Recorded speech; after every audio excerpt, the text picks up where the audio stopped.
no financieramente, soy libre psicológicamente casi. Soy libre para, oye, para hacer lo que me gusta o lo que quiero. Que luego ya veremos si lo acabas haciendo, si eres capaz de disfrutar eso o no. Pero cambia todo. Cambia y cambia antes de conseguirlo. Analizar tus experiencias, ¿no? Dice, vale, el dinero es un recurso para conseguir eso, pero el dinero, o sea, no tiene sentido maximizar el dinero con el que vas a acabar en la cuenta bancaria. De hecho, te dice el objetivo, lo óptimo, sería morir con 0 euros. Pero yo veo también la inversión inmobiliaria como.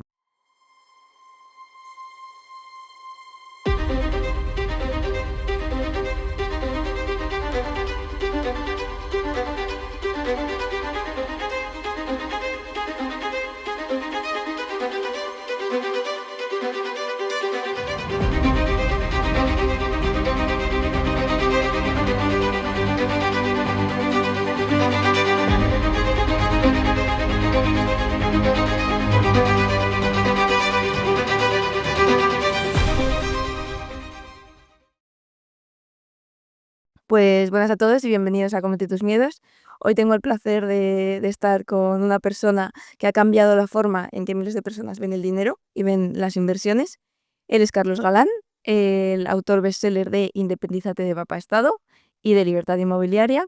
Y como digo, ha cambiado la visión del dinero de muchas personas porque creo que hoy en día tenemos una visión un poco negativa de lo que es el dinero. Entonces vamos a hablar de su historia, vamos a hablar de sus libros, vamos a hablar de las inversiones. Así que, Carlos, muchas gracias por estar aquí con nosotros.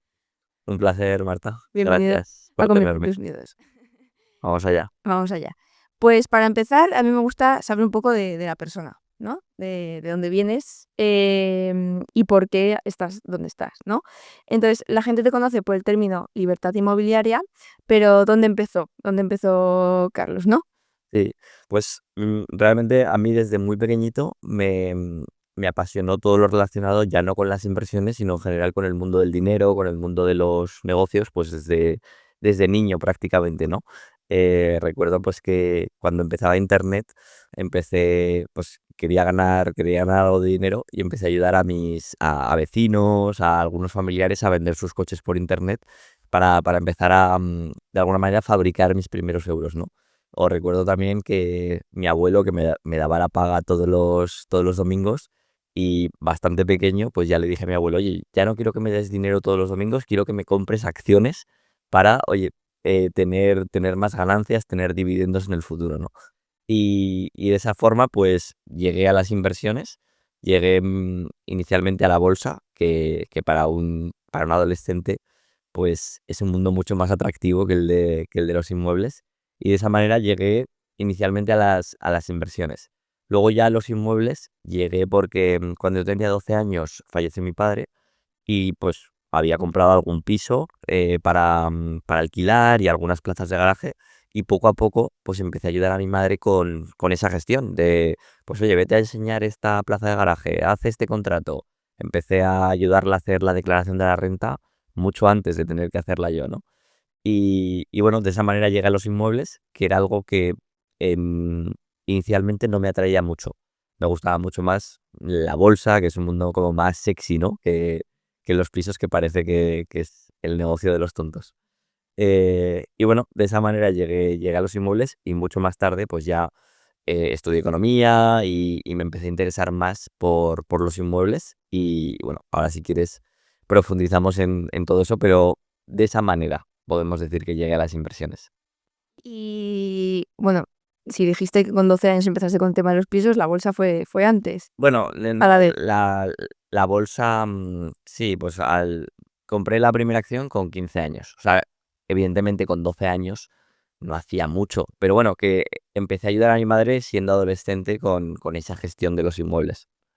¿Y no te daba miedo? ¿O tenías algún... ¿Qué sentimiento te daba invertir o algo No, por yo te diría que al contrario, o sea, la bolsa tiene un componente que es adictivo, ¿no? Entonces, más que miedo, te diría que era una mezcla de adrenalina, de emoción, sí, o luego cuando perdías también de rabia y de no entender.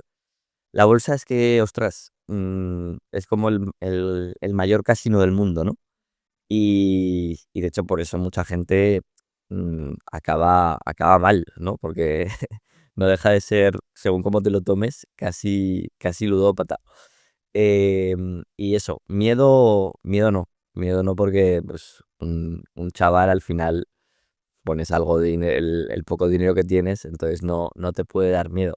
Miedo es ya luego cuando si tienes una familia y te juegas los ahorros de tu familia. Claro, al principio es un poco de, pues si lo pierdo, yo sigo en casa de mi madre. Exactamente. Exacto. Y dirías que ahí se despertó en ti el, oye, yo puedo vivir de esto, aquí hay un mundo de posibilidades y quiero arriesgar por esto. Sí, a ver, yo evidentemente lo hacía sin ninguna expectativa y era como, eh, era, mm, era algo chulo porque yo sentía que podía depender mm, de mí mismo, ¿no? Yo recuerdo es que tú eres muy joven, pero en 2005, 2006, 2007 estaba la burbuja de las renovables, que ahora hay otra burbuja de las renovables, pero en su día ya había como burbuja. Y yo me acuerdo que ahí es cuando estaba a tope con la bolsa y las empresas de energías renovables pues volaban en bolsa.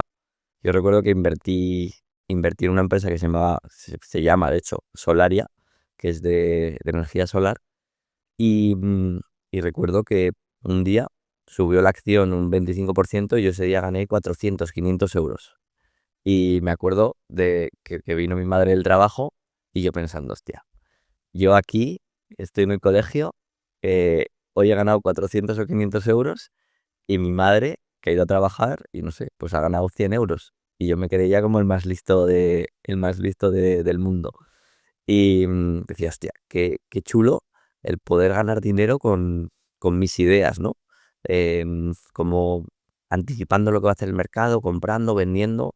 Qué chulo sería poderme dedicar a esto desde mi casa sin tener que ir a cambiar tiempo por dinero, ¿no?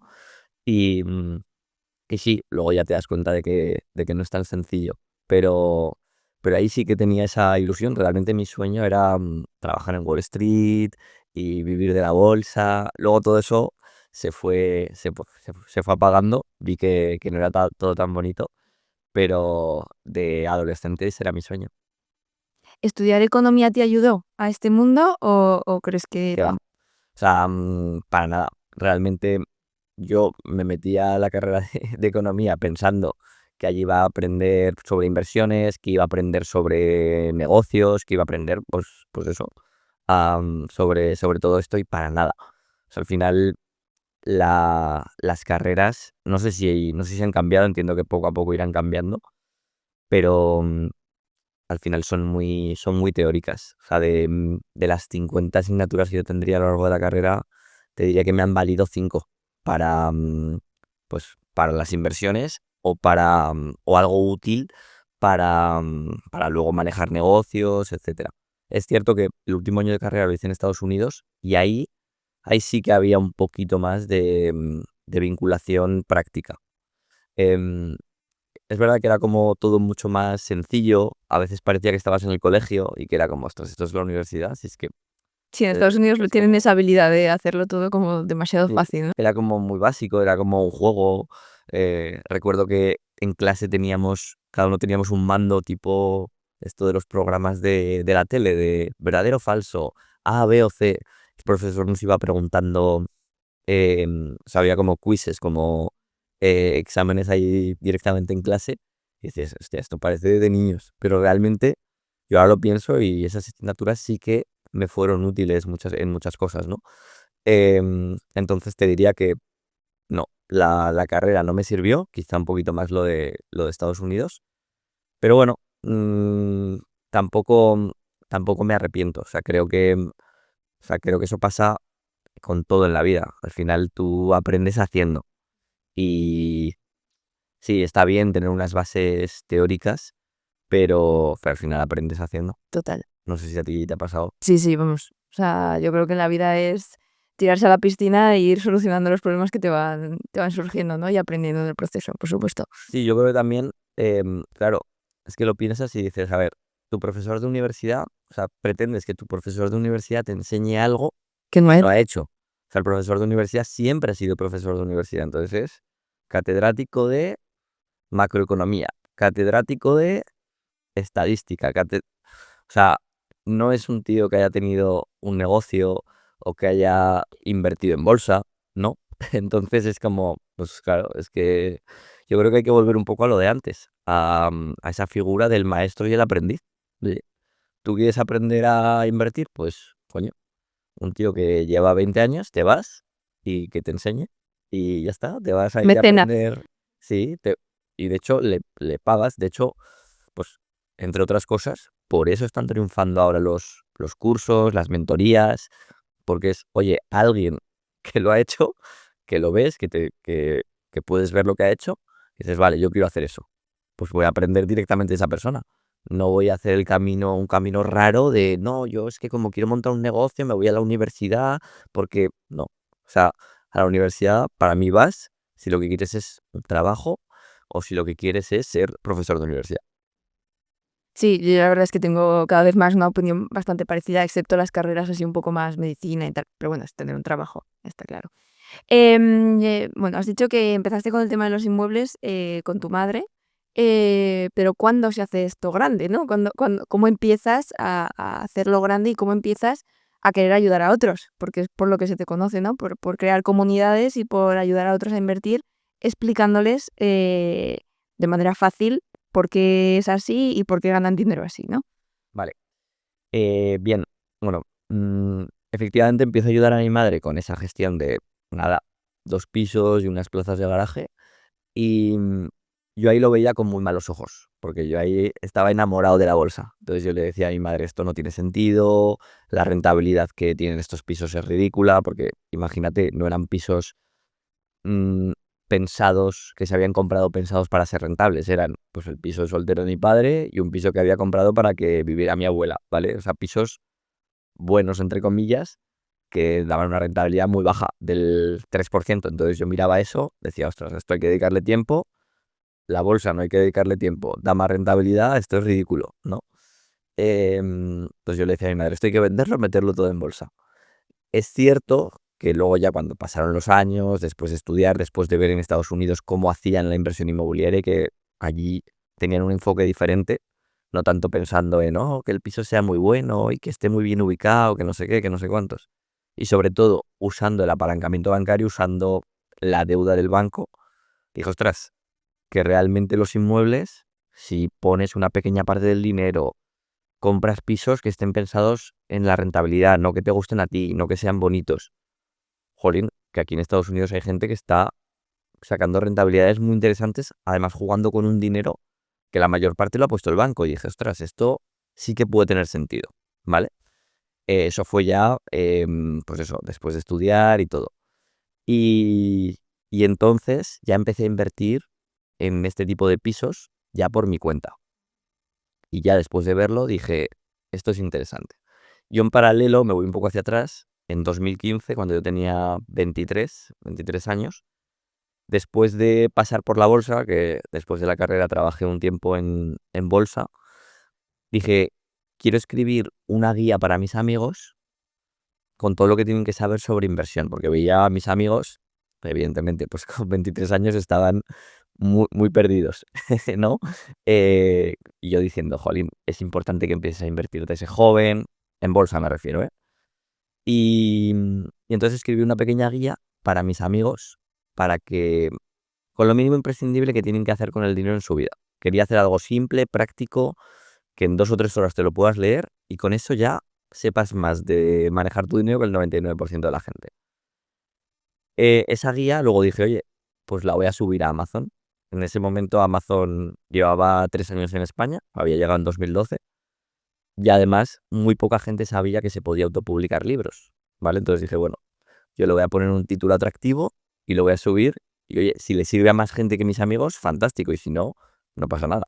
Entonces lo subí, el título era Independízate, Papá Estado, y para mi sorpresa, pues eso empezó a crecer, la gente lo empezó a recomendar Todo y orgánico, porque claro, todo tú lo orgánico. subes y Sí, sí. O sea, a mí me recomendaba Amazon y las reseñas de los lectores. Entonces, bueno, pues eso, empecé a tener ahí una gente que me seguía Y dije, vale, pues no sé, pues voy a montar un pequeño blog y tener una lista de correo, pues parece que a la gente le sirve. Pero yo ahí pues trabajaba, luego me fui a Chile y a México, estuve trabajando allí. O sea, esto era algo que era un hobby y le dedicaba muy poco tiempo. Pero bueno, ahí tenía una pequeña audiencia que le interesaba esto de la inversión. Inicialmente hablaba de bolsa, de fondos indexados, luego si quieres profundizamos en eso. Y cuando empecé a invertir en inmuebles, pues lo empecé a contar ahí. Y vi que a la gente le interesaba mucho, o sea, mucho más que la bolsa, mucho más que los fondos indexados, que tiene sentido, porque invertir en un inmueble, ostras, tiene muchas más cosas que comprar unos fondos que, Ya es algo tangible, que tú sí, ves que lo tienes y es como que da más seguridad, ¿no? claro. Y luego que el proceso es más complejo y que tienes que estar pendiente, pues, oye, de la búsqueda, de la financiación, de la fiscalidad, de la regulación, de la gestión de inquilinos, no sé, de muchas cosas. Y la gente veía que me preguntaba mucho. Y entonces surgió pues la oportunidad de decir, ostras, pues igual tiene sentido que haga una formación, porque así como cómo invertir en fondos, lo puedo explicar en un libro y en un blog. Es verdad que cómo invertir en inmuebles, para mí hace falta más. Y hace falta un acompañamiento, y hacen falta vídeos, y hace falta profundizar, porque también las inversiones son más importantes, que aunque yo me centré en comprar pisos baratos, entre comillas, pero son pisos evidentemente de decenas de miles de euros o de cientos de miles de euros, ¿no? Entonces, la gente evidentemente necesita como más seguridad para hacerlo.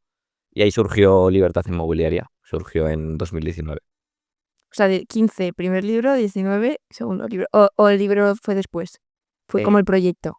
Libertad Inmobiliaria nació en 2019, pero inicialmente era una formación. Luego ya vino podcast, YouTube, libro.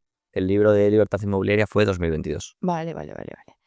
Vale, ojo, pues qué interesante, ¿no? Y luego se ve también que subes muchas redes, pues esta gente que queda incluso sin estar tú, ¿no? Sí, sí, claro. O sea, o sea, lo chulo de Libertad Inmobiliaria es que ya no es una formación, es una comunidad, que es algo que la gente quiere mucho, porque de dinero no puedes hablar con cualquiera, de inversión no puedes hablar con cualquiera. De hecho, mucha gente es como, jolín, es que con mi entorno casi es perjudicial que hable, porque si se lo cuento a mis padres, lo ven como algo negativo, o que estoy haciendo algo mal.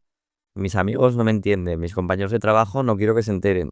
Entonces, tener un espacio para compartir a veces es incluso más importante que la propia formación o la propia teoría, ¿vale?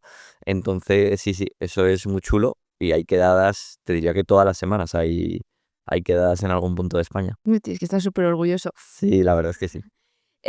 Vamos a intentar entrar en las cabezas de esa gente que no lo ve, o que piensa, yo tengo algún amigo de, no, es que eso es especular, es que eso no está bien.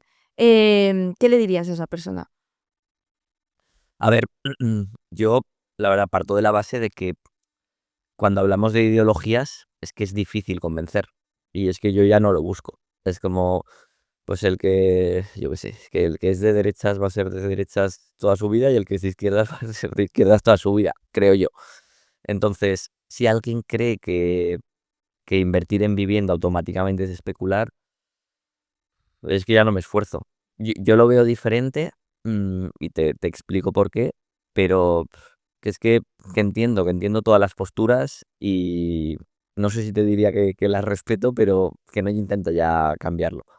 O sea, yo como veo mm, esto es como no sé, como el panadero. O sea, si el pan, o sea, si de repente o sea, nos falta pan y empieza a haber más panaderos que montan panaderías para que falte menos pan, nadie lo ve como, ostras, es que el panadero se está aprovechando. No, o sea, el mercado te está diciendo que hace falta. Entonces la vivienda sí que es una necesidad básica, pero precisamente por eso. O sea, si estamos viendo que falta vivienda para comprar, y que falta vivienda para alquilar. Y llegan inversores, que los inversores son pequeños propietarios. O sea, tenemos en la cabeza que un inversor es Un un fondo. fondo buitre o un supermillonario que tiene 500 pisos, pero la mayoría de pisos que hay en alquiler son de gente que tiene quizá un piso que ha heredado, que tiene 3 pisos porque con su esfuerzo ha ahorrado en lugar de gastarse el dinero, se ha arriesgado, ha pedido una hipoteca o varias y ha puesto y ha comprado ese inmueble, lo ha reformado y lo ha puesto en el mercado. Entonces, evidentemente, claro que tiene una rentabilidad, porque es que si no, eso no se sostendría. Mm, yo lo veo como algo realmente muy bueno, que además está dejando un montón de impuestos y un montón de dinero a un montón de gente. Cuando tú compras un inmueble, insisto, la mayoría de veces es un inmueble que está vacío desde hace tiempo o que necesita una reforma importante. Es decir, que ese piso no estaba alquilado o no estaba en el mercado. Mm, entonces, ese inversor lo compra, se arriesga, dedica un tiempo, pide una hipoteca. Por supuesto, en ese transcurso paga un montón de impuestos, que si de impuesto de transmisiones patrimoniales, que si de IVA de toda la cadena, de la inmobiliaria, de los reformistas, de todo. Luego, año a año, mientras está generando beneficios, está pagando en IRPF continuamente. Entonces, y además, que lo peor de todo es que los inquilinos están agradecidos. O sea, no es que, o sea, aquí no hay ningún tipo de extorsión, por supuesto. O sea, el inquilino está feliz de, por favor, alquílamela a mí. Cuando tú pones una vivienda en alquiler, tienes lista de espera. Y el inquilino es, ostras, gracias. Gracias por alquilármelo. Entonces, no sé, yo esa figura, o sea, esa imagen del casero explotador y el inquilino oprimido es que no la veo. O sea, yo te diría que, no sé si con todos, pero con prácticamente todos mis inquilinos tengo muy buena relación, no he tenido problemas. eh, no sé, no, es que creo que eso de separar en bandos de los buenos, los malos, los ricos, los pobres, creo que es ridículo. De hecho, yo también soy inquilino, yo vivo de alquiler.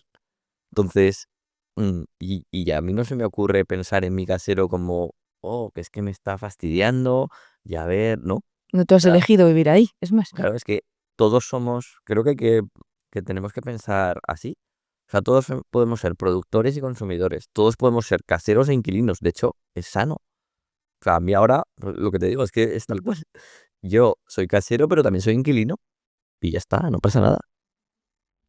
Me gustaría profundizar en, no sé si a ti te pasa, pero yo muchas veces cuando quedo con amigas hablando con el tema del dinero, que es un tema que sale, que es bastante interesante, ¿no?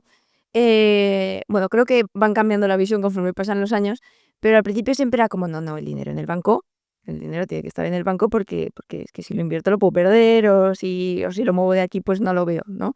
Entonces, ¿por qué hay ese miedo al dinero y qué le dirías a la gente para que lo pierda? A ver, es que cuando hablamos de dinero o cuando hablamos de inversión, mm, yo creo que realmente no hablamos de dinero de inversión.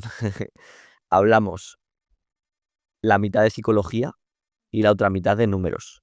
Entonces, hay que ver cuando alguien opina, cuando alguien te da una opinión sobre el dinero, sobre la inversión, de dónde viene.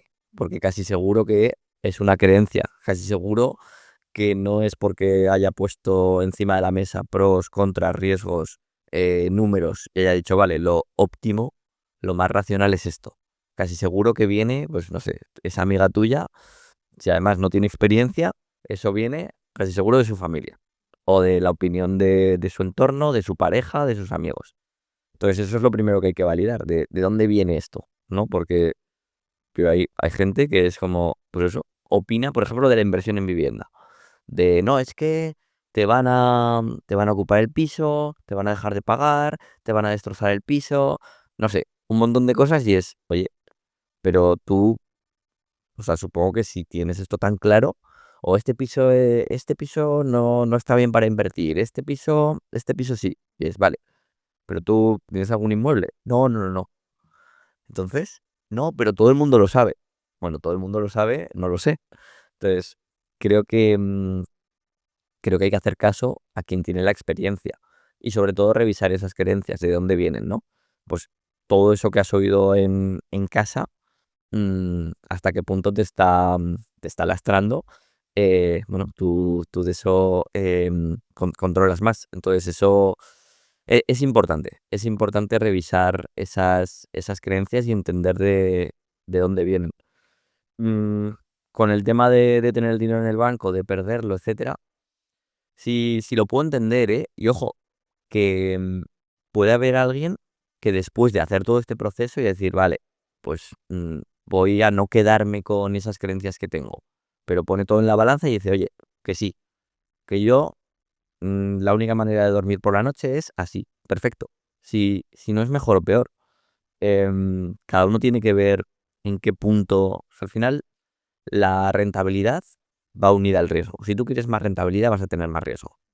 Entonces, si alguien prefiere quedarse en algo con menos riesgo y menos rentabilidad, está bien, pero que no sea por quedarte con esa creencia de tu familia, o que no sea porque tu tío en su día perdió en bolsa 30.000 euros y tú ya no quieres oír hablar nunca más de inversión, porque puede ser que tu tío, pues oye, lo que decíamos antes, se dejó llevar por la emoción y porque todo subía y perdió dinero. Pero eso no quiere decir que lo hiciera bien o que tú vayas a repetir ese error. Exacto. Mm, entonces, bueno, si te respondo. Sí, bueno, me gustaría recomendar un libro que es muy interesante, que se llama Psicología del dinero. No sé si lo conoces, pues para esas personas que estén en este proceso de duda, ¿no? Que una de las cosas que dice, que es la más importante, de invierte en lo que te sientas cómodo, pero invierte, ¿no? Entonces, estudia un poco lo que a ti te encaja como persona y como por tu forma de ser y hazlo, ¿no? Pero bueno, es muy interesante y dice muchas más cosas, ¿no? También hay una cosa, o sea, está como 2 bloques, ¿no? La gente que tiene miedo a invertir, no invierte y está como en stand-by, y la gente que, nunca tiene suficiente, ¿no? Entonces, ¿cómo se combate esa sensación? ¿A ti te ha llegado a pasar? Sí, claro. Sí, sí, de hecho, bueno, mm, te diría que puede estar incluso en ese proceso, ¿no? O sea, yo he llegado a un punto que digo, oye, ¿hasta dónde? ¿Por qué sigo invirtiendo? O sea, ¿hasta dónde quiero llegar y por qué? Y es tal cual así. De hecho, es que aquí hay un poco de paradoja, ¿sabes? Porque yo lo llamo la paradoja de la libertad financiera. Está el que dice, ostras, qué chulo eso de no tener que trabajar, eso de vivir de tus alquileres o de tus inversiones o de tus ingresos pasivos. Joder, cómo me gustaría no tener que trabajar, no tener un jefe, no tener un horario y poder estar todo el día tumbado en el sofá o en una playa paradisíaca. Y, y estaba ese primer perfil que lo que busca es el resultado y, y que o sea, le gustaría literalmente esa vida, ¿no? Mm, y esa persona es casi imposible que llegue a esa libertad, porque, por resumir, o sea, por simplificar, es un vago, ¿no? Hombre, para tener libertad financiera hay que trabajar, lo que Claro. pasa es que no para otros, pero Sí, sí, pero que hay quien dice, yo lo que me gustaría es el resultado, pero no está dispuesto a recorrer el camino, ¿vale? Entonces esa persona es casi imposible que llegue al resultado. Sin embargo, está el otro perfil que dice, ostras, sí, sí, a mí es que me obsesiono tanto que trabajo tanto y me obsesiono tanto en el resultado que desarrollas unos hábitos, una capacidad de trabajo, una disciplina em, que es imposible que cuando llegues pares, ¿vale? Entonces esa paradoja, que el que llega a esa libertad financiera es porque tiene una personalidad, unos hábitos, ya una vida, una identidad que es difícil que se pare después, ¿vale? Y yo creo que va también mucho, se puede trabajar, ¿no? Pero va también mucho con la personalidad. mm, sí, sí, total. Sí, esa personalidad como más obsesiva incluso. Em, entonces no lo sé, Marta. ¿Y te ha llegado a hacer daño el no querer parar o no? O sea, Sí, o sea, sobre todo más que el no querer parar, el, el no disfrutar el camino. O sea, yo si te tuviera que decir un error de este camino en la búsqueda de la libertad financiera, es el obsesionarte con el resultado por encima de todo. Es decir, ostras, eso justifica todo, ¿sabes? El que no, sí, literalmente es un poco cliché, pero el no disfrutar el proceso, no disfrutar el camino. Y sí, Porque para que se entienda un poco, que yo soy un poco como tú en esto, pero voy a explicar un poco el porqué, y me dices si sí o si no, el por qué no se disfruta del camino, ¿no? Porque yo creo que la juventud de hoy en día es voy a disfrutar del momento y a lo mejor tú y yo lo que hemos hecho es ahorrar, ahorrar, ahorrar para invertir, invertir, invertir. Entonces, ¿eso hasta qué punto dejo de hacer viajes o de quedar con amigos o de irme un fin de semana? ¿No? Es un poco por ahí por donde vas. sí, a ver, yo creo que no tanto, a ver, yo considero que sí que he hecho muchas cosas, ¿eh? Pero, o sea, sí, por un lado los planes, pero por otro lado simplemente el disfrutar, el parar y decir, joder, qué guay, que este año he comprado 2 pisos, ostras, que es que estoy más cerca. O una vez que lo consigues, ostras, joder, que esto era mi sueño hace 10 años y lo he conseguido mucho antes de lo que pensaba. Eh, que al final lo dice el libro de la psicología del dinero. El problema son las expectativas. Que tú conforme tú tienes unas expectativas, imagínate, con 20 años. Ostras, cuando yo consiga esto, es que voy a ser el más feliz del mundo. El problema es que tus expectativas van subiendo. Conforme vas consiguiendo resultados, tus resultados están aquí, tus expectativas aquí, parece que te vas acercando, pero las expectativas van subiendo. Hay una paradoja muy, muy chula en ese libro, que no me acuerdo exactamente qué personajes eran, pero había un personaje que coincidía en una fiesta, ¿no? Y uno era más rico que el otro en cantidad de dinero, pero había uno que nunca tenía suficiente y que nunca era feliz. Y entonces había un comentario que le decía, sí, pero yo estoy más tranquilo, yo soy más feliz aunque tenga menos, ¿no? Entonces está en el nivel que tú quieres, que puedes adaptar tus ingresos a la vida que desees. No hace falta que seas ni millonario ni que tengas más, ¿no? Un poco por ahí.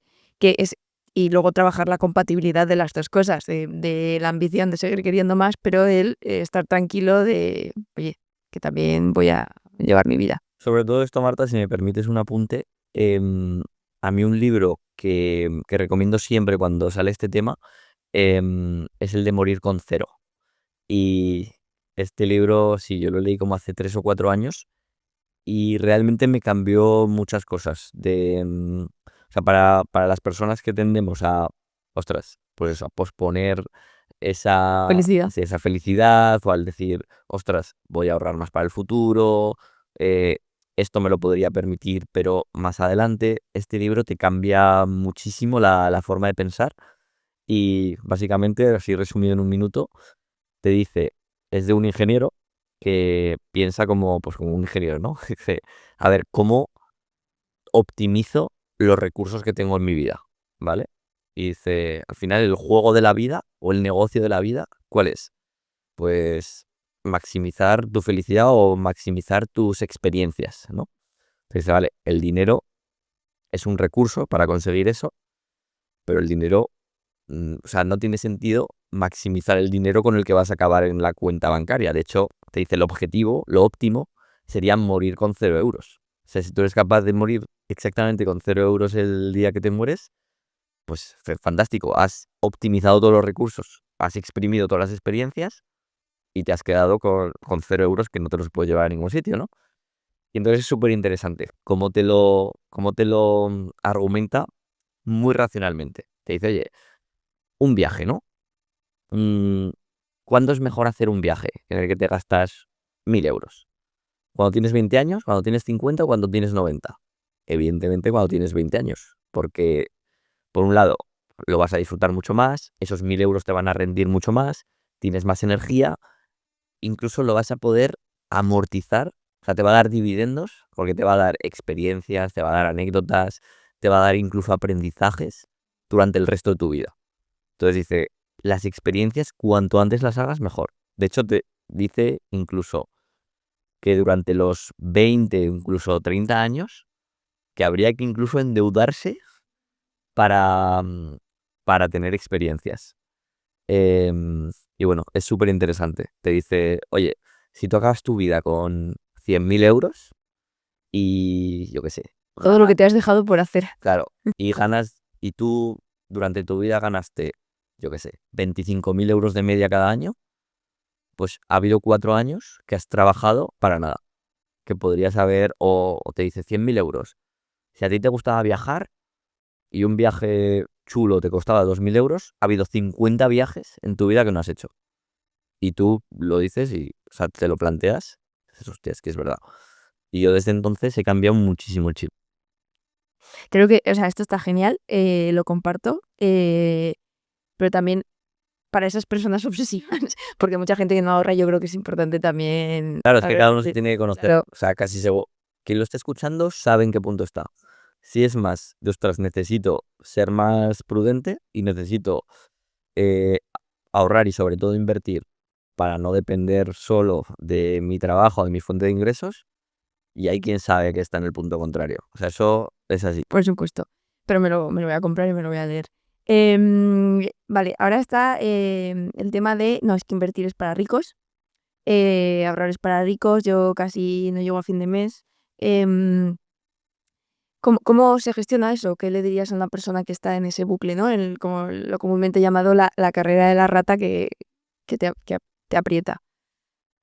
Sí, es así. Yo te diría que es precisamente al contrario. Precisamente invertir es cuando no eres rico. Cuando ya eres rico, Es casi te da fácil. igual. Casi es más mantener que ya puedes vivir el resto de tu vida, ¿no?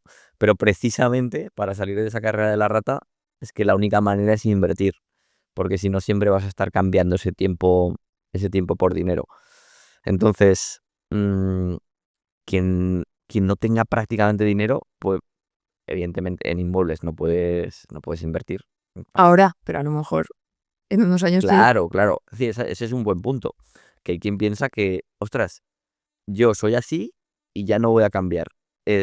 Vale, yo ahora no tengo dinero para comprar un inmueble, nunca voy a poder comprarlo. Y es, ostras. Entonces te diría que si ahora tienes poco dinero, o sea, si no tienes, para invertir en inmuebles, para mí, mínimo tienes que tener unos 20.000 euros de ahorro para poder empezar. Se puede hacer con menos, pero no nos vamos a meter en eso porque Es si que no la cada vez gente, sube más. si no la, no, porque si no, o sea, quiero decir que hay estrategias para poder comprar un piso con menos dinero, pero si lo decimos, parece que con 1.000 euros puedes comprar un piso y no es así. Bueno, sí, pero que es que desde 20 euros al mes puedes empezar a invertir en fondos indexados, por ejemplo, y ya eso te coloca en una identidad de inversor, ¿vale? Aunque sea con poco dinero, pero ya empiezas a ver cómo hay una parte de tu dinero que empieza a crecer.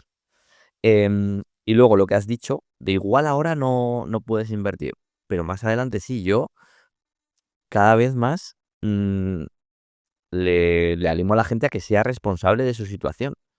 Mm, es como, realmente cualquiera puede invertir, cualquiera puede conseguir esa libertad financiera. Evidentemente, tienes que ser responsable con tu situación.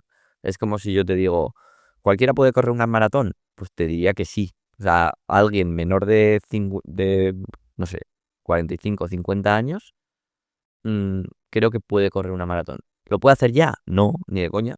Yo ahora no puedo correr una maratón, pero de aquí a un año puedo correr una maratón. Sí, pues esto es lo mismo. O sea, si alguien dice, no, yo es que gano 1.000 euros y tengo 1.000 euros en la cuenta, entonces yo no puedo comprar un piso. No, ahora no, pero oye, dentro de 2 años puedes tener una situación en la que tengas más ahorros y en la que en lugar de 1.000 euros ganes 2.000. Perfectamente, claro que sí. Entonces, que es que...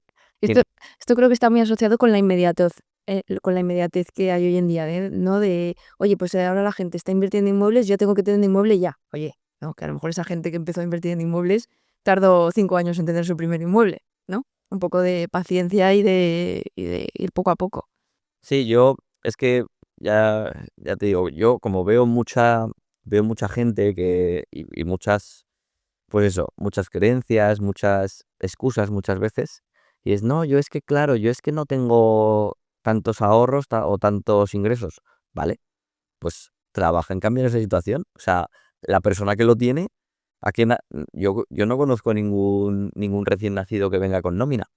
Puede que tenga mejor situación por su familia y todo, pero oye, que para que los bancos te financien, por mucho dinero que tengas, si no tienes una nómina, no tienes unos ingresos, no te va a financiar. Entonces yo no conozco a nadie que nazca con una nómina. Esa persona ha hecho algo. Entonces, bueno, pues, pues que cada uno tiene que ser responsable. Yo antes quizá era como más bueno, vamos a ver, puedes exprimir tus opciones, tal cual, pero ahora cada vez soy más tajante con esto de, oye, si ese es el problema, cámbialo, ¿no? O Sí, sí, sí, sea, estoy completamente de acuerdo. Que se, parece muy duro se y la puede gente mejorar dirá: el "¡Hala! trabajo, ¿Pero por qué dices esto?". No, es que es se así. puede mejorar el trabajo, se puede ganar más dinero, te puedes buscar otro trabajo. O sea, entiendo, o sea, nadie, parece que la situación que tenemos es inamovible. No, no, y que el esfuerzo tiene recompensa siempre. O sea, no por o sea, cuanto más trabajas, más recompensa vas a tener, no es al revés. Has hablado de fondos indexados. No sé si quieres hablar un poquito de esto, de explicar un poco qué es, el por qué fondos indexados, ¿no? Vale. Em, yo invierto principalmente en las dos cosas que entiendo y en las que confío. Que por un lado son fondos indexados y por otro lado son inmuebles. Los fondos indexados, muy rápidamente, ¿qué son? Es bolsa y bonos, ¿vale? Y la bolsa, que a veces lo vemos como un concepto abstracto, como algo de, ostras, como un casino, como algo arriesgado, no dejan de ser empresas. No deja de ser Apple, no deja de ser Carrefour, no deja de ser Repsol. O sea, son empresas que consumimos cada día.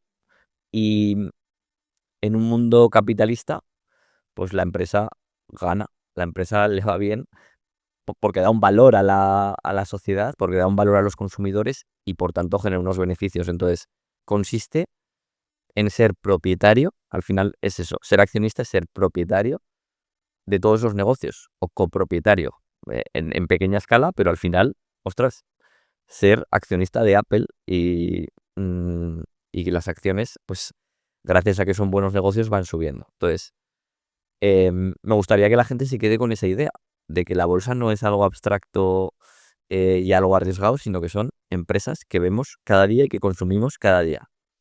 Y los fondos indexados son la forma para mí más sencilla de invertir en todos esos negocios de todo el mundo mm, de forma muy barata, con unas comisiones muy bajas. A los fondos indexados, a diferencia de los fondos de los bancos, pues son fondos baratos y que te entregan toda la renta, toda la rentabilidad. No quiero entrar mucho en detalle, pero son, digamos que los fondos de marca blanca es como, para mí, lo, lo más eficiente para invertir en bolsa y en fondos. Y un Entonces, poco lo más seguro, ¿no? Porque si no entiendes mucho, no tienes que profundizar mucho, entonces es como, oye, meto ahí que sé que la rentabilidad más o menos está en el 7% exacto. y tiro. Eso si inviertes en bolsa, en renta variable, porque lo que hablábamos antes del perfil de riesgo, realmente si tú no duermes bien por las noches cuando se mueve mucho, pues seguramente tengas que meter menos bolsa y más bonos que, bueno, tampoco me voy a detener mucho en lo que son los bonos, pero digamos que son más seguros. Entonces, si tú tienes una amiga que dices, no, no, yo, vale, sí quiero algo de rentabilidad, pero tampoco, o sea, quiero algo más que lo que me dé el banco en un depósito, en una cuenta, pero no quiero que mi cartera pueda caer un 30% en un año. Vale, pues entonces tú pondrás más renta fija, más bonos y menos renta variable, menos bolsa. Y tendrás una cartera más segura. Y ya está. Con eso, metiendo un dinero todos los meses, aquí lo importante es meter un dinero todos los meses. Para que, oye, eso vaya haciendo una bola de nieve, que Incluso sacártelo en cuanto llega la nómina, esto ya esa no es lo la puedo idea. gastar. Ese es el concepto de págate a ti primero. Porque si no, siempre encuentras, o sea, si tú quieres, o sea, si alguien no ahorra nada y dice, bueno, al final de mes lo que quede lo invierto o lo ahorro. Al final nunca queda nada, porque al final siempre hay un imprevisto, hay una emergencia, hay algo y al final te quedas sin nada. Entonces hay que hacerlo al revés. Si tu nómina entra el día 1, el día 3 o 4 o el día 5, tú haces una transferencia o sacas el dinero y esa es tu primera factura. De esa manera te aseguras de que pase lo que pase, tú ya has invertido. Qué bien. Te quería preguntar del tema de los inmuebles, porque has dicho que lo más importante es la hipoteca. Explicado así básico, ¿por qué con hipoteca y no sin hipoteca, ¿no? Porque una persona puede decir, no, pues es que si yo compro el piso a tocateja, tengo todo el alquiler para mí disponible y es mejor. Y además no pago intereses en el banco, pero en realidad no es así, ¿no? Entonces explica un poco por qué. A ver, vuelvo a lo mismo. O sea, una cosa es lo que yo hago y por qué lo hago, pero perfectamente para alguien puede tener sentido comprar al contado, comprar a tocateja, como dices. Yo lo he hecho así porque los números dicen que es mejor, ¿vale? Que efectivamente, si tú compras un inmueble y lo compras al contado, oye, tú tienes tus ingresos, los gastos que tengas de comunidad, de IBI, de seguros, de reparaciones, de lo que sea, pero digamos que la mayor parte del beneficio es para ti, porque no tienes que pagar nada más a nadie, claro. Pero, números redondos. Compras un inmueble de 100.000 euros, pues pones los 100.000 euros, ¿vale? Sin embargo, si para comprar ese inmueble de 100.000 euros tú pides una hipoteca y en lugar de poner los 100.000 euros, el banco te pone 80.000 y tú pones 20.000, dices, vale, yo solo he puesto 20.000, me he ahorrado 80.000 que los puedo dedicar a comprar otros inmuebles. Que es cierto que tendré que pagar una hipoteca todos los meses y por tanto mi beneficio va a ser menor, evidentemente, pero es que he puesto mucho menos dinero. Entonces, si calculamos la rentabilidad sobre el dinero que he puesto, eso te diría que dobla o a veces incluso triplica la rentabilidad que vas a tener. Entonces, para mí es una forma que tiene bastante sentido utilizar. O sea, sobre todo los inmuebles lo veo como la forma de jugar con el dinero del banco. Porque si tú vas al banco y le dices, oye, que quiero comprar fondos indexados, que quiero comprar acciones, incluso acciones del propio banco, no te va a dar financiación. Sin embargo, de los inmuebles sí que se fía. Y, y además, la, mm, lo bueno es que la cuota de hipoteca coincide casi de forma perfecta con los ingresos. De tú todos los meses ingresas, todos los meses pagas cuota de hipoteca. Por lo tanto, digamos que la hipoteca te la están pagando los inquilinos. Em, Así que por eso lo hago, Marta. Y luego porque, claro, es que una hipoteca, el banco realmente está asumiendo el riesgo. Bueno, no, realmente no está asumiendo el riesgo, pero te está dando prácticamente todo el dinero con un interés relativamente bajo. O sea, si tú pagas un interés del 3%, pero le sacas una rentabilidad del 7 o del 8, es Además, que, claro, cualquier otra inversión el banco no te da ningún ese interés, o sea, es un claro, interés más bajo.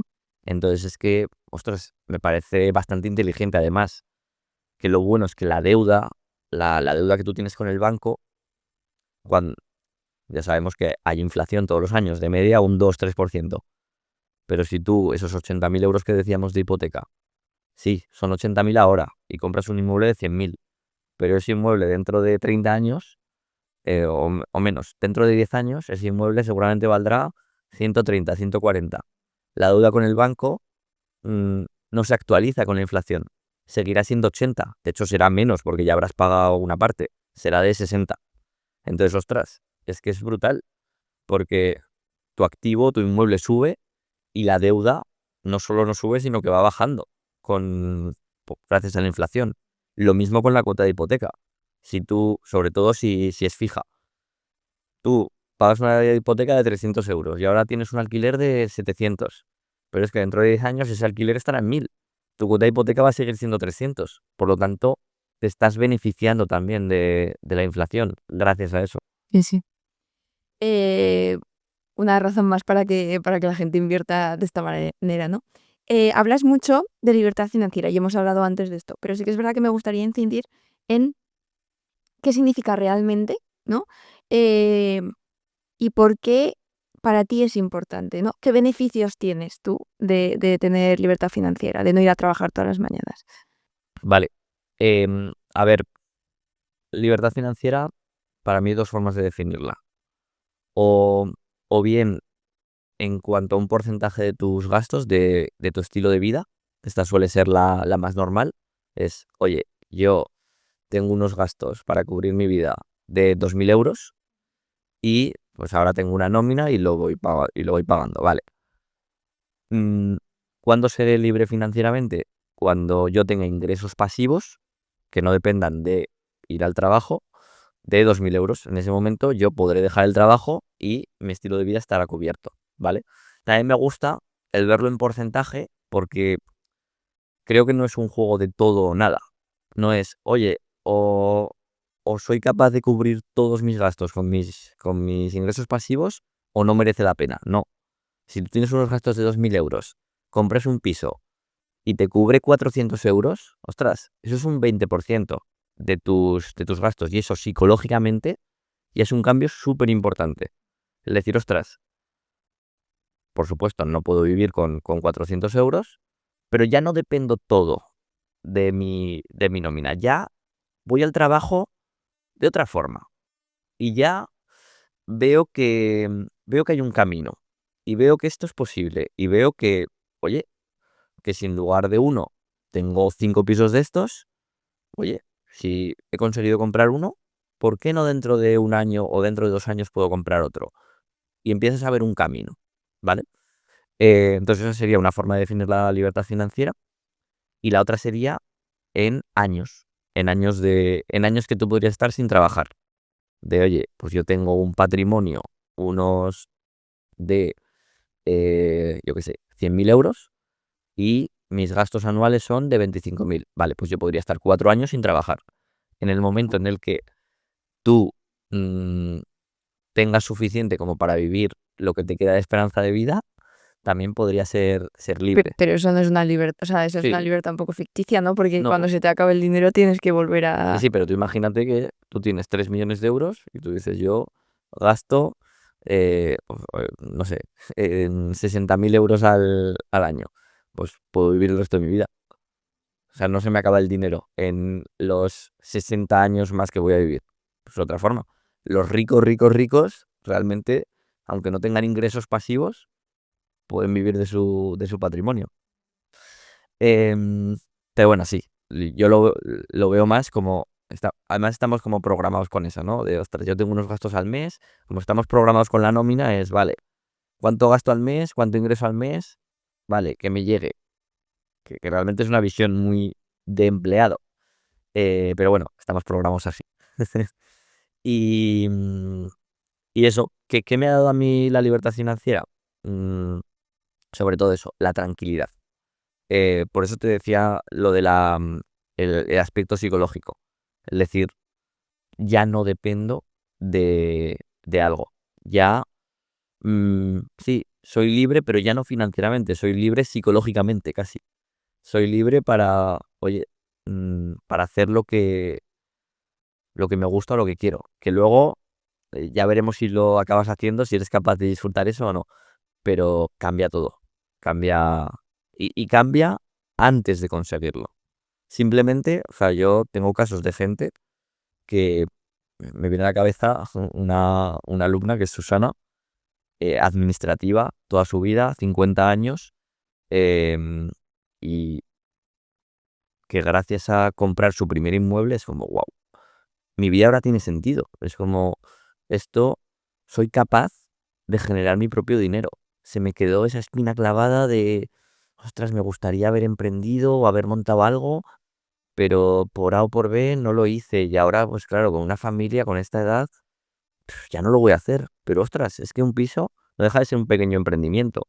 Entonces, te da mucho esa sensación de soy capaz de generar mi propio dinero. Para mí eso es lo más importante. Y luego que yo creo que no significa no hacer nada, ¿no? Porque yo creo que el primer perfil que has dicho de, oye, quiero alcanzar esa idealidad para no hacer nada, yo creo que es incompatible también un poco con la libertad financiera, porque al final tú lo que quieres es hacer, pero con tu tiempo lo que quieras y disfrutar de las cosas que hagas. Que eso no significa que no vuelvas a ir a trabajar, pero vas a trabajar disfrutando o trabajas en lo que disfrutas, ¿no? Que incluso a lo mejor si disfrutas más en el trabajo, pues incluso generar más ingresos de otra manera, ¿no? Sí, sí, yo conozco gente que, vamos, ganan muchísimo más de sus alquileres que con su trabajo, pero siguen yendo. Y es como, no, no, si yo ahora estoy mejor que nunca. Yo ahora, es que me da igual. O sea, voy o sea, es que no me da ningún miedo. Y digo las cosas como las pienso y a mi jefe, si le tengo que decir que no, que está equivocado o lo que sea, es que lo digo, vamos, más tranquilo que nunca. Entonces, ahora disfruto de mi trabajo más que nunca. Aparte de Susana, ¿tienes algún caso de alguna alumna o alumno que te haya marcado mucho? Jolín, es que muchísimos. No sé, de todo. Es que hemos tenido de todos los perfiles, pero sobre todo me quedo con eso que te digo. O sea, hay historias de todo, de alguien que ha comprado, yo qué sé, 10 pisos en un año, alguien que... locuras, ¿no? Pero yo me quedo con los casos más sencillos. Con esto que te digo, con alguien que pensaba que ya nunca iba a hacer algo nuevo, o con gente mayor. Tenemos gente de 70 años que es, ostras, qué guay el... mm, pero yo veo también la inversión inmobiliaria como parte o sea, como una forma de conocer la sociedad y de estar involucrado en cómo avanza todo. O sea, ahora, por ejemplo, llevamos unos años con el boom del alquiler por habitaciones. Pues yo veo a gente, por eso, ya mayor, incluso jubilados, que se meten en el alquiler por habitaciones y es un mundo. Y el descubrir, ostras, cómo está cambiando la sociedad alquilando a un perfil de persona con los que no sé, que no ha interactuado durante su vida, de inmigrantes, que me parece súper, o Interesante. sea, súper chulo. Por eso te decía antes, lo de, que no tenemos que ver esto como los buenos, los malos, los ricos, los pobres. Que no, que es que, Somos todos iguales. claro, y a mí me parece muy guay el ir a un barrio trabajador, ostras, meterte ahí en la comunidad, entender. Yo ahora ya hace años que no llevo los alquileres, pero antes, joder, yo he aprendido un montón de la vida y de la sociedad gracias a esto. O sí, de entender qué buscan los inquilinos, por qué buscan una habitación, que están encantados de que haya alguien que les alquile una habitación, porque a veces cuando se dice, por ejemplo, lo de suprimir el salón, que hay gente que se lleva las manos a la cabeza, de suprimir el salón, explotador". Yo al principio tenía esa visión y fui a ver un piso de un conocido que alquilaba así. Y yo fui para preguntar al inquilino de, oye, a ti que no tenga salón, ¿qué te parece? Dice, no, no, yo busco pisos que no tengan salón. Porque ya he estado en otros y el salón, mis compañeros hacían ruidos y oye, yo estoy trabajando y ya no estoy para compartir con estudiantes. Y yo no quiero que haya un espacio común, yo quiero estar en mi habitación tranquilo y ya está. Interesante. Digo, ostras, pues guay. Que al final o sea, opinamos sin saber. Ahora los programas de la tele, a mí me han llamado alguna vez, que no he querido ir, para meter la polémica de ¿por qué quitas el salón? Y es, pues, no sé, es que mis inquilinos buscan sin salón, que evidentemente da más rentabilidad, por supuesto, pero bueno, no sé. O cuando voy a otra ciudad, a otro país, intento ir a ver pisos, porque me parece que evidentemente, es una parte súper importante de la sociedad, la vivienda. Es el mayor gasto es el mayor gasto de todas las familias o de la mayoría de familias. Entonces me gusta ver cómo está el mercado porque es un reflejo de la sociedad. Qué chulo. Bueno, muchas gracias. Siempre aquí en el podcast hacemos unas últimas preguntas que son siempre las mismas. Entonces, voy a empezar, que es, ¿cuál ha sido el miedo más grande que has tenido que enfrentar en tu vida? Y si lo has superado o no, o si lo es ahí. No tiene que ser por inversiones, ¿eh? Puede ser en general de un poco de todo. Em, pues no sé, te diría que muchos. Yo te diría que más miedo al rechazo, miedo a no encajar, sí, un poco miedo social, ¿no? Em, Te diría que sí, lo he superado. Bueno, al final yo creo que eso siempre sigue ahí, pero a mí una cosa que me sirvió mucho para abrirme socialmente, a cambiar casi mi personalidad, fue mm, cuando dejé mi primer trabajo y me fui a viajar por el mundo, ¿sabes? Me tomé como un año medio sabático activo, me gusta llamar a mí, y el exponerme, el irme a viajar solo durante meses, eso te diría que es de lo que más me ha servido. Y en eso coincidimos porque a mí una experiencia, no me fui meses, me fui 2 semanas, pero sí que cambia la vida, ¿eh? La visión de ver cómo, pues, cómo personas, pues, viven de otra manera diferente, conversar con ellas, incluso ya no los locales, sino la gente que te vas encontrando en el viaje, ¿no? Que te abre las puertas. ¿Y crees que el miedo se puede convertir en algo positivo?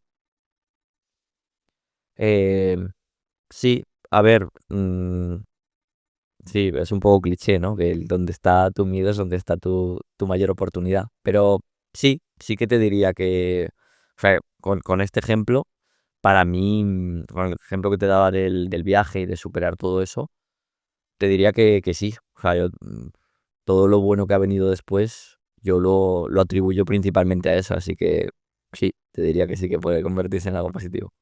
¿Y qué mensaje le enviarías a tu yo de hace 20 años? 20 años, wow. Ah, cuando empezaste. Sí. Bueno, el mensaje sería, pues eso, paciencia, no tengas prisa, que, que el resultado va a llegar. O sea, eso no lo dudes, que no hay que correr tanto. Es lo que vuelvo a lo que decíamos de disfrutar el camino. Hay que vivir despacio, ¿no? Ayer entrevisté a una persona que su objetivo en la vida es enseñar a la gente a vivir despacio. Y ya la última, ¿qué significa para ti comerse los miedos? Aplicado a lo tuyo, ¿eh? O sea, quiero decir, esto es, o sea, si tú vives el día a día, dices, oye, pues yo hay algo eh, que intento transmitir o algo que a mí me Sí, llena y me ayuda mira, cada día. yo lo resumo con mejor hecho que perfecto. Es decir, sí, tengo miedo de lo que sea, ¿no? De que esto no funcione, de que esto, al final, muchas veces el miedo a que no sea perfecto, a no hacerlo bien. Y bueno, yo hace muchos años era muy perfeccionista, en muchos sentidos lo sigo siendo, pero vi que eso no me ayudaba. Vi que eso me frustraba y que realmente no me hacía mejorar, que no me hacía esa supuesta perfección, por ese perfeccionismo nunca llegaba porque nunca me ponía en marcha. Entonces lo cambié por mejor hecho que perfecto. No hacerlo mal, sino empezar de una manera imperfecta y gracias a ese aprendizaje, a esa práctica, pues te vas acercando a esa perfección que Que en no cualquier existe. caso es un mito y que nunca llega, pero es la única manera de empezar y de mejorar. Pues muchísimas gracias, Carlos, por venir, por contarnos tu experiencia. Nos quedamos con esta última frase de mejor hecho que perfecto y recomendamos tus libros, ¿no? Independízate de Papá Estado, Libertad Inmobiliaria y también tus cursos. Así que muchas gracias por venir a Comete tus miedos y a los demás nos escuchamos en el próximo episodio. Muchísimas gracias, Marta, un placer.